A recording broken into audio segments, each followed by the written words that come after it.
په بډبیره تاڼه او په سره خوره پولیس چوکۍ باندې نامعلومو کسانو دستي بمونه ورغورځولي دي. د بمونو خلاصېدو په وجه باندې 2 سپیان او 6 سیول کسان چې کم دي هغه زخمیان شوي دي.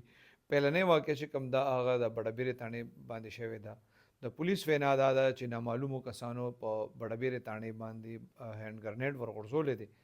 هغه د ماکې سره خلاص شوی دی. په دې کې کانسټیبل دی فیصل هغه پکې زخمی شوی دی او د تانې چې کوم بلډینګ دی نو هغې ته هم نقصان رسېدلی دی. دې نه لږ ساعت بعد د متنو تانې پولیس چوکۍ د سره خوره هلته یو کس چې کوم دی راغلی دی دستي بم یې ورغورځولی دی په دې چوکۍ باندې هغه خلاص شوی دی. په دې کې یو کانسټیبل او 6 سیول کسان چې کوم دي هغه زخمیان شوي دي. د کانسټیبل خو په دغه چوکۍ کې ډیوټي و. د 6 سیول کسان چې کوم دي وایي څه جګړه شوې وه نو دا د هغې د رپورټ درج کولو دپاره راغلي وو. دوی په دې دماغه کې زخمي شوي دي. کله چې د دې دواړو د موقعو اطلاع ملو شوې ده نو د پولیس ډېره زیاته نفري دغه علاقې ته تللې ده. پولیس په پوره ضلع کې څه چې په پوره صوبه کې هائی الرټ دي او زیاتې نفریانې په دغه چوکیانو کې چې کوم د باونډریانو سره دي په هغې کې تعینات شوي دي. الله دې مخکې خیر وکړي.